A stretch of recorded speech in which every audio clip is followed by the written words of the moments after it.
Je pense qu'on a aggravé le taylorisme, en tout cas c'est ce qui remonte dans nos consultations spécialisées.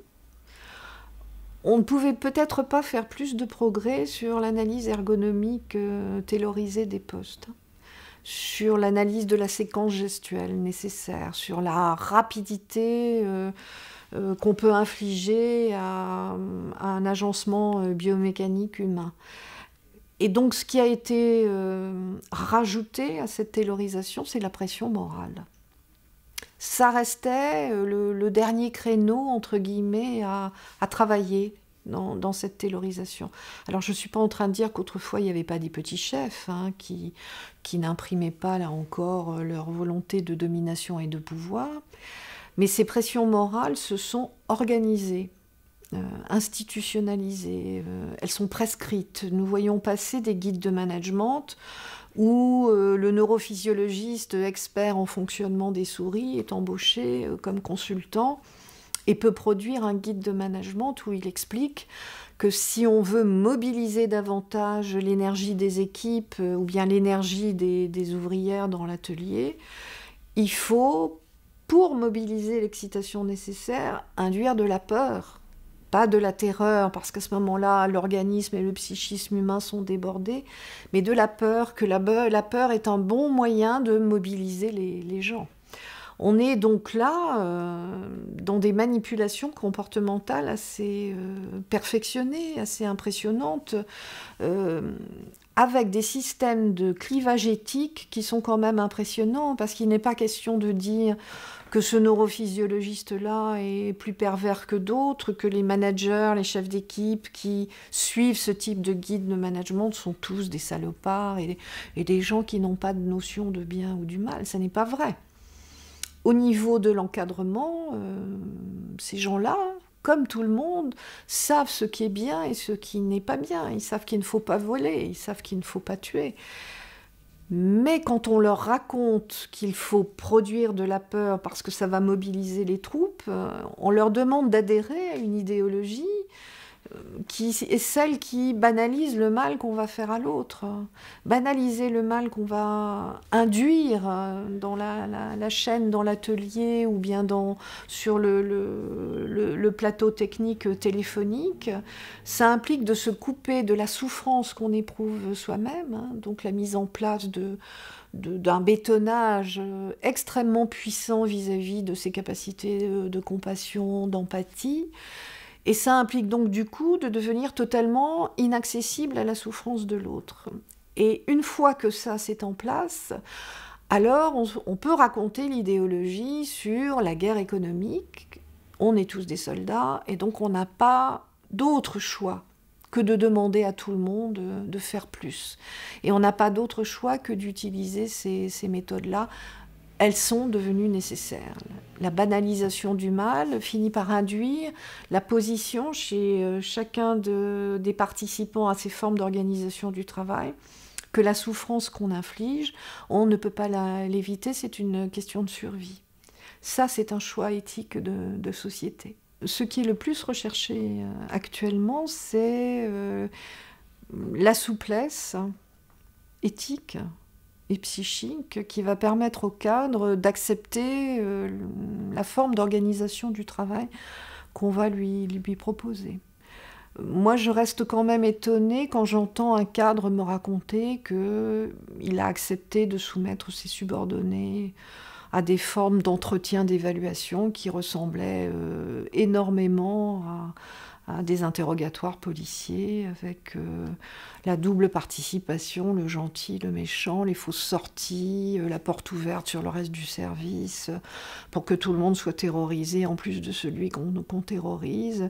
C'est-à-dire, encore une fois, moi je demeure surprise que des gens qui ont des valeurs de bien et de mal tout à fait solidement acquises puissent me raconter qu'ils ont adhéré à ces manières d'organiser le travail. D'ailleurs, on n'en est plus là à organiser le travail, mais au fond, à plier la volonté des gens pour qu'ils se soumettent avec des outils extrêmement variés, finalement très sophistiqués, pour qu'ils se soumettent, tout simplement. Cette servitude volontaire, on la croit réservée à la femme de ménage ou à l'ouvrière.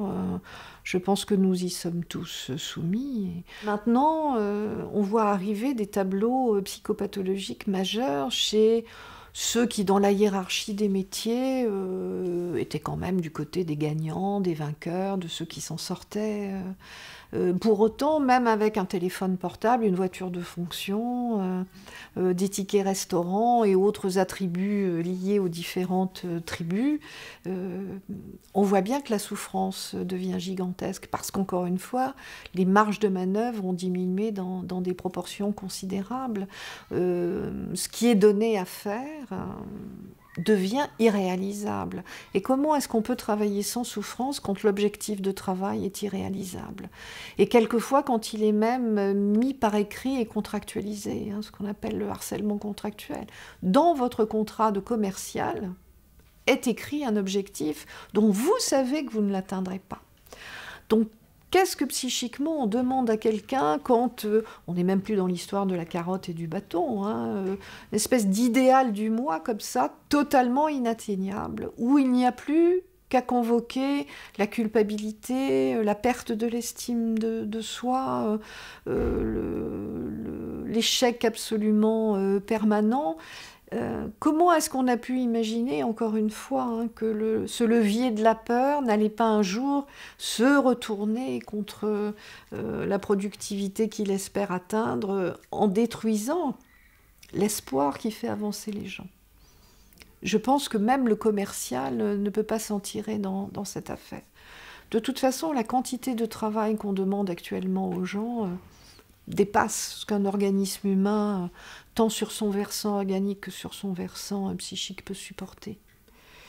Mais je crois qu'on demande du coup au corps social de fonctionner. Tant pis pour les franges qui vont s'effondrer les unes après les autres et qui viennent faire le lit de nos consultations. Comment est-ce qu'autant de consultations spécialisées en souffrance au travail ont pu se développer à une telle vitesse ces dernières années? C'est pas une fierté que ces consultations existent. C'est le symptôme des pathologies montantes. Peut-être que la société ira mieux le jour où on pourra fermer ces consultations. Enfin, du moins, je l'espère. Le travail demeure la plus belle façon de se construire, et individuellement et socialement. Et ça reste le pacificateur social le plus efficace.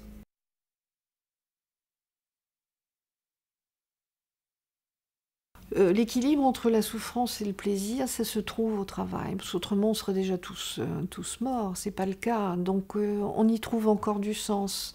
Les défenses qu'il faut mobiliser deviennent malheureusement de plus en plus serrées, de plus en plus douloureuses à supporter, et de plus en plus coûteuses en termes de santé publique, de prescription de médicaments, nous battons tous les records, de prescription d'arrêt maladie qu'on veut du coup interdire en enlevant ainsi la marge de manœuvre que les médecins généralistes savent donner à un patient qu'ils voient épuisé et au bord de la décompensation. Et là, nous savons que cette manière productiviste de gérer les déficits de la caisse d'assurance maladie, on va bloquer sur les arrêts maladie, on va les rendre plus difficiles. Nous savons très bien ce que ça va produire. Ça va produire une montée en puissance des suicides. Si on ne peut pas retirer quelqu'un de son poste de travail, quand il est au bord de ça, comme ils nous le disent, je suis sur la route avec ma voiture, et je me dis, c'est pas possible, je ne peux pas y aller, je vais envoyer ma voiture dans le mur. Combien d'entre eux nous racontent cette peur au ventre avec laquelle ils vont au travail, qui est quand même un affect dont on n'a pas l'habitude, l'anxiété, le stress, l'ennui, pas envie d'y aller. Ça, c'était des affects extrêmement répandus, mais la peur, qu'est-ce que la peur vient faire dans le fait d'aller au travail, si ce n'est, si on revient sur les guides de management, que c'est la peur qui est convoquée par l'organisation du travail. Pourquoi est-ce que personne ne veut le reconnaître? Pourquoi est-ce que personne ne veut le dire? Ça, c'est pas entre mes mains. Très difficile de faire le partage entre ce qui revient à l'idéologie, dans la mise en avant de la valeur travail, et ce qui revient du travail nécessaire pour demeurer un être humain au quotidien. La valeur travail sera toujours récupérée, soit pour dire que c'est la fin du travail, youpi, on va vous donner des vacances éternelles, soit pour dire il est temps de vous remettre au travail, la France va mal. C'est le travail dans le discours. Tous les jours, moi ça m'émeut beaucoup quand je passe la nuit dans une ville et que je me dis, dans l'hôpital de cette ville, il y a des infirmières et des internes de garde qui travaillent. Il y a des électriciens qui sont à l'œuvre pour que l'éclairage fonctionne. Il y a peut-être des égoutiers en train de réparer un problème important. Il y a des policiers, il y a des boutiques ou bien des commerces encore ouverts. Le travail, ça tient le monde. Et personne ne veut le voir. C'est dommage.